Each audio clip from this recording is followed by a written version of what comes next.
नमस्कार दोस्तों, स्वागत है आपका हमारे YouTube चैनल एग्ज़ाम गुरु में। दोस्तों आज हम देखेंगे रेलवे 2019 की परीक्षाओं के लिए सामान्य विज्ञान के, जिसे हम जनरल साइंस कहते हैं, 25 महत्वपूर्ण प्रश्न, जिसका ये हमारा तीसरे नंबर का वीडियो है। इसके पहले मैं 2 वीडियो बना चुका हूँ। अगर आपने हमारे वो वीडियो नहीं देखे हैं तो मैंने लिंक डिस्क्रिप्शन में दे दिया है, आप वहाँ से हमारे वीडियो देख सकते हैं। इसके अतिरिक्त मैं आपको बताना चाहता हूँ कि मैंने कंप्लीट प्लेलिस्ट ही बना दिया है। जितने भी प्रश्न आएंगे रेलवे 2019 साइंस की वीडियो सीरीज़ में, मैं इस वीडियो में जोड़ता जाऊंगा, वीडियो सीरीज़ में, वीडियो प्लेलिस्ट में, और आप वहां से देख सकते हैं। दोस्तों देखिए, ये वही प्रश्न है जो 2019 की रेलवे की एग्ज़ाम होगी। रेलवे की एग्ज़ाम जो बहुत सारी एग्ज़ाम होने वाली है 2019 में, उसमें पूछे जा सकते हैं ये प्रश्न विज्ञान के, क्योंकि 2018 के अंतर्गत जितने भी एग्ज़ाम हुई थी, ग्रुप डी, एएलपी, आरपीएफ, और 2015-16 में एनटीपीसी का जो एग्ज़ाम हुआ था, उसमें यही प्रश्न रिपीट किए गए थे। इसलिए आप सभी प्रश्नों को ध्यान से देखिए और वीडियो को स्किप ना कीजिए, क्योंकि हो सकता है आप जो प्रश्न स्किप कर जाएं वही प्रश्न एग्जाम में पूछा जाए। तो चलिए आज का हमारा तीसरे नंबर का वीडियो चालू करते हैं। इसके अंतर्गत मैं आपको सामान्य विज्ञान के 25 महत्वपूर्ण प्रश्न जो कि रेलवे के लिए होंगे बताता हूँ। तो चलिए आज का सबसे पहला प्रश्न है हमारा, मानव रुधिर का पीएच है। आपको बताना है कि मानव रुधिर के पीएच का मान कितना होता है। तो दोस्तों इसका सही उत्तर होगा ऑप्शन नंबर डी, 7.4। मानव रुधिर के पीएच का मान कितना होता है? 7.4 होता है। चलिए अगला प्रश्न देखते हैं। अगला प्रश्न है हमारा, निम्नलिखित में से कौन प्राकृतिक बहुलक नहीं है? इनमें से कौन प्राकृतिक बहुलक नहीं है? इसका सही उत्तर होगा option number D, nylon. Nylon एक प्राकृतिक बहुलक नहीं है, जबकि ऊन, रेशम, चमड़ा प्राकृतिक बहुलक की श्रेणी में आते हैं। चलिए दोस्तों अगला प्रश्न देखते हैं। दोस्तों अगला प्रश्न है, जापानी एनसेफेलाइटिस का कारक होता है। आपको बताना है जो जापानी एनसेफेलाइटिस का कारक क्या होता है। तो इसका सही उत्तर है दोस्तों ऑप्शन नंबर बी, विषाणु। क्या होता है उसका कारक? विषाणु होता है। चलिए दोस्तों अगला प्रश्न देखते हैं। अगला प्रश्न है, ध्वनि की वह विशेषता जो एक मादा ध्वनि को नर ध्वनि से भिन्न करती है क्या कहलाती है? तो दोस्तों इसका सही उत्तर होगा ऑप्शन नंबर ए, तारत्व। जो ध्वनि की एक विशेषता होती है जो कि मादा ध्वनि को नर ध्वनि से भिन्न करती है, उसे हम क्या कहते हैं? तारत्व कहते हैं। चलिए दोस्तों अगला प्रश्न देखते हैं, लेकिन उसके पहले मैं आपको बता दूं, अगर वीडियो पसंद आ रहा हो तो डेली की तरह एक लाइक करना न भूलें, और अपने दोस्तों के साथ फेसबुक, व्हाट्सएप और आपका टेलीग्राम जो स्टडी के ग्रुप है उनमें जरूर शेयर करें। और इस तरह के डेली मॉडल पेपर, साइंस के, जीके, जीएस के और करंट अफेयर्स के प्राप्त करने के लिए सब्सक्राइब करने के साथ बेल आइकन जरूर दबाएं। चलिए दोस्तों अगला प्रश्न देखते हैं। अगला प्रश्न है हमारा, निम्न में से कौन जीवाश्म ईंधन नहीं है? आपको बताना है कि इनमें से कौन जीवाश्म ईंधन नहीं है। तो इसका सही उत्तर होगा दोस्तों ऑप्शन नंबर सी, नाइट्रोजन जीवाश्म ईंधन की श्रेणी में नहीं आता, जबकि कोयला, पेट्रोलियम और जल गैस जीवाश्म ईंधन की श्रेणी में आते हैं। चलिए दोस्तों अगला प्रश्न देखते हैं। अगला प्रश्न है हमारा, किसकी कुसंक्रिया के कारण मानव शरीर में मिक्सिडीमा होता है?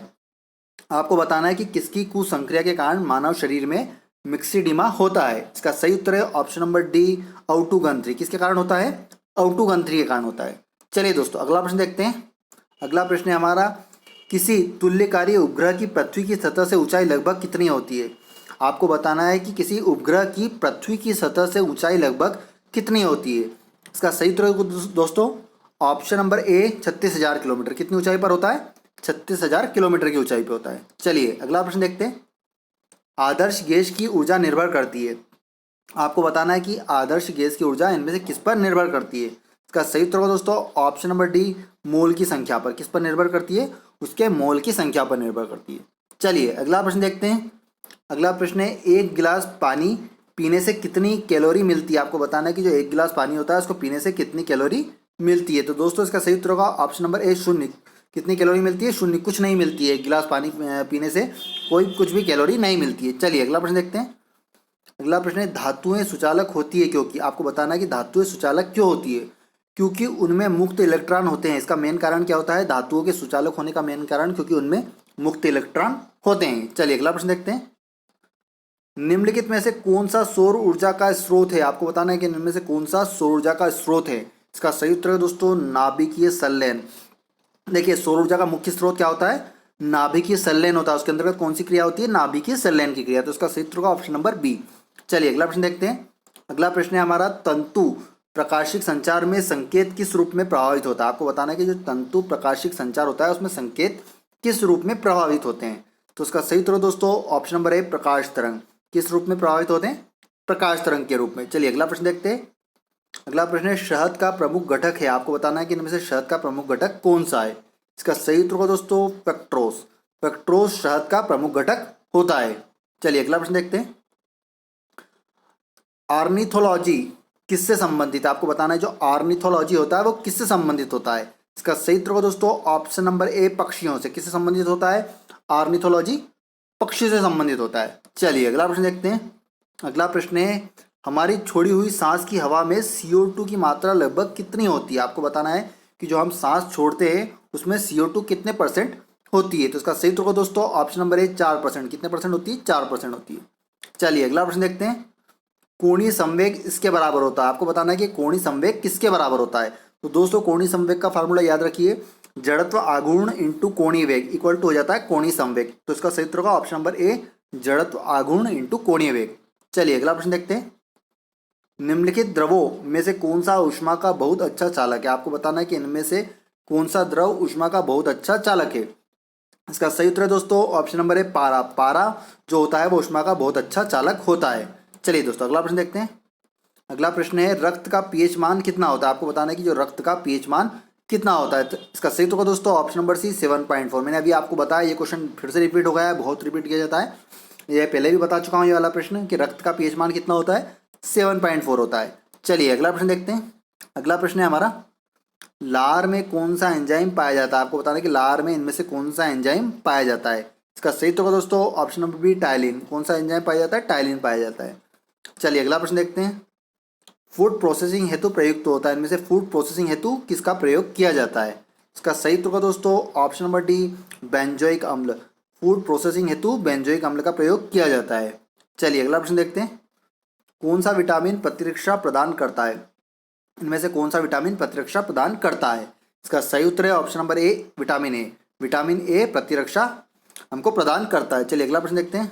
अगला प्रश्न है, शुष्क सेल बैटरी में निम्नलिखित में से कौन किनका विद्युत अपघट्यों के रूप में प्रयोग होता है? जो शुष्क सेल होता है, बैटरी होती है, उनमें इनमें से किसका विद्युत अपघट्यों के रूप में प्रयोग होता है? तो इसका सही होगा दोस्तों option number A, ammonia chloride और जिंक क्लोराइड। किसका प्रयोग होता है? अमोनिया क्लोराइड और जिंक क्लोराइड का। चलिए अगला प्रश्न देखते हैं। नेत्रदान में दाता की आंख के किस हिस्से को प्रतिरोपित किया जाता है? जब कोई भी व्यक्ति नेत्र का दान करता है तो उसमें दाता की आंख के किस हिस्से को प्रतिरोपित किया जाता है? तो उसका सही उत्तर होगा ऑप्शन नंबर एक, कार्निया। किसको किया जाता है? कार्निया को किया जाता है। चलिए अगला प्रश्न देखते हैं। शीत रक्तीय प्राणी, इनमें से बताना है इनमें से कौन सा जानवर एक शीत रक्तीय प्राणी। देखिए मछली भी एक शीत मतलब ठंडे खून वाली प्राणी होती है, मेंढक भी होता है उसी श्रेणी में, और छिपकली भी। तो इसका सही उत्तर होगा ऑप्शन नंबर डी, उपयुक्त सभी। सभी जितने भी जानवर दिए गए यहाँ पे ऑप्शन में वह सभी शीत रक्तीय प्राणी हैं। चलिए अगला प्रश्न देखते हैं। निम्नलिखित विटामिनों में से कौन सा शरीर में भंडारित नहीं होता? आपको बताना है कि इन विटामिनों में से कौन सा शरीर में भंडारित नहीं होता है। तो दोस्तों इसका सही उत्तर होगा option number C, vitamin D.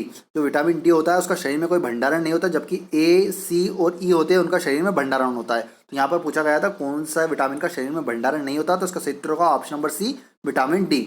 दोस्तों आज मैंने आपको 25 महत्वपूर्ण प्रश्न जनरल साइंस के सामान्य विज्ञान की, जो कि रेलवे परीक्षा 2019 के लिए बहुत ही महत्वपूर्ण है, बताए, जिसके अंतर्गत मैंने फिजिक्स, केमिस्ट्री, बायोलॉजी के प्रश्न कवर किए हैं, और ये हमारा तीसरे नंबर का वीडियो था।